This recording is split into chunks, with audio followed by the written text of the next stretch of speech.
Harry, fill in the blank. The offensive rookie of the year this year will be Chicago Bears quarterback Caleb Williams. And you look at his surroundings, 3 number 1 wide receivers with DJ Moore, Keenan Allen, and Rome Odunze, like Mike Tannenbaum just mentioned, but also a solid tight end in Cole Kmet in a run game and DeAndre Swift. Shane Waldron and Caleb Williams, they're going to be on one accord, and I have a feeling that those guys are going to be able to make some magic. Now, are they going to make the playoffs? I don't know, but I think they could be close to doing it. There you go again. Now you are just one more voice, adding to the pressure, adding to the expectations, adding to, as our friend Coach Saban would say, the rat poison all over Caleb Williams. The expectations are so high. And I love Master Splinter from Ninja Turtles, so rat poison is good. Well, there you go. So now listen. We don't want to give it to him. I love Master Splinter. Bears head coach Matt Eberflus, who you may not know, both played for and coached under Nick Saban way back in the day at Toledo, brought Nick Saban into the Bears camp. And you saw this on HBO's Hard Knocks.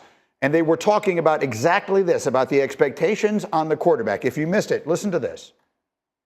To me, expectations are a killer. This kid's got so much media, so much hype, so much expectation on doing well. And he has to develop so quickly to meet the expectations that everybody has for him. It's almost impossible. Because there is a development phase to this. The first year is rookies, second year, and as a third year, they got it once they're in our system. And I think that's the biggest thing you got to worry about with your quarterback. Right, because the expectations are a killer. It's fascinating. I mean, it's one thing for us to talk about it. It's another thing to hear the greatest college football coach of all time say it. By the way, I will remind everyone, Hard Knocks airs Tuesday nights on HBO. It's available to stream on Max. And as always, we thank them for giving us the permission to use some of the stuff here because it's great and we're delighted to do it. So let's talk about that for a minute, Mike T. If you're putting a plan in place, if you're the general manager in Chicago, and Ryan Poles has done a great job putting together talent there, what is it you are trying to do to try and shield Caleb Williams from all of the scrutiny of all the expectations he is certain to face? Greeny, I would talk to him literally every day that play the quarterback position. It's not the city of Chicago, as you know very well, the 4,000 yards a quarterback has never had. This is about play the quarterback position, earn the trust and respect of your teammates. Harry just mentioned, someone like DeAndre Swift can really lighten the load. Look, when we had Mark Sanchez in New York, Rex did a great job of trying to take pressure off him, be it the defense, the run game, and that's exactly what they have to do in Chicago. Caleb Williams, we want you to be great for 10 years. Don't worry about C.J. Stroud. That was an anomaly. What we need you to do is play the position week in and week out and earn the trust and confidence of your teammates. Harry, I want to ask you about something that I'm not sure you can answer. I'm not sure anyone can, but it's something I've been thinking about. Caleb Williams is the first of these sort of, can't miss prospects of the NIL era. He's had a much more professional experience so far, not necessarily on the field, but he's been in television commercials forever. We've been seeing him on TV. He's made a bunch of money already. He's not in the same space in his life that traditionally rookie quarterbacks have been. Yep. Now, they're all going to be like this from now on, but he's really kind of the first one. Do you think that will make any of this transition easier for him? Well, I think the simple fact that he is a young man that has a good head on his shoulders. You listen to him in his interviews. He says the right things. He's poised. But I think also being able to be surrounded with people like Keenan Allen, yes, DJ Moore, solid veterans, DeAndre Swift, those guys are going to be able to help him along the way, not just on the football field, but also off of the football field. And as much as possible, if I'm Caleb Williams, I'm trying to hang around those guys and be around them as much as I can to learn little nuggets about the game. Because when you get to the NFL level, it is a different game from the college game, right? You got to play from the pocket. You got to play on time. You got to play on schedule.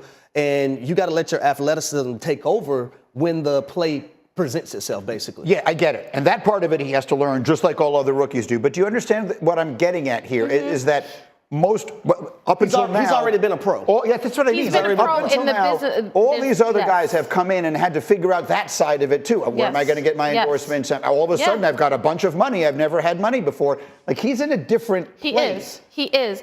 But to Harry's point, losing in college, way different than losing in the NFL. Because people's livelihoods are in your hands as a quarterback.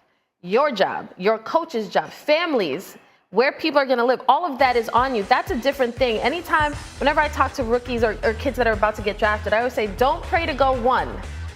Pray to go to the right organization for you who will develop you in the right way. So when I look at Caleb, and I've had this argument about Caleb and the comparisons to CJ Stroud, like, oh, we expect him to match CJ had a historic rookie season. That me saying CJ should have nothing to do with Caleb isn't about not believing in Caleb's ability.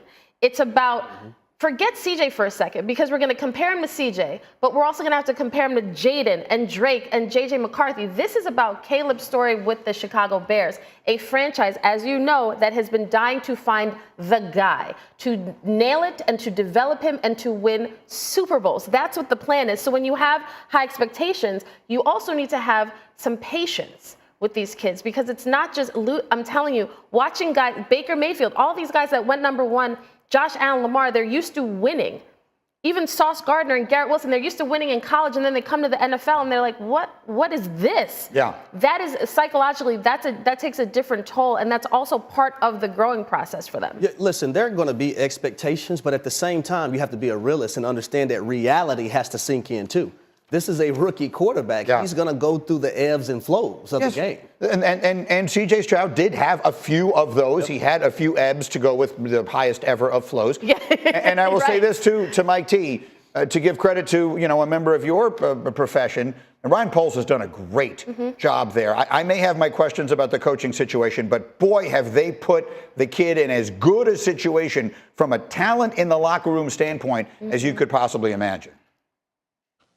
Yeah, and that goes to players like Cole Kmet, DeAndre Swift, and an improved offensive line. And I think one of the things, too, as Kmart was just talking about, we can't forget, Green, this is a developmental position.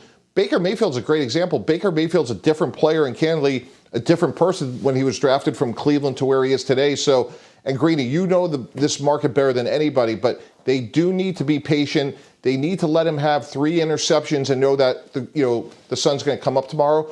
But he is surrounded by a good supporting cast, and he needs to rely on that, especially early on. Right now in Chicago, they're not that patient. The White Sox win 1 game every month. The Cubs are having a disappointing season. The Blackhawks were terrible. The Bulls are in a lifelong, what feels like basically a post-Michael Jordan era of terrible. They need this in Chicago. Stop putting the pressure on Caleb. This is the pressure that is on Caleb. Listen, Nick Saban said it. Yell at him. Don't yell at me. Oh, I would never. I would never do that. Neither would anybody. Coming up.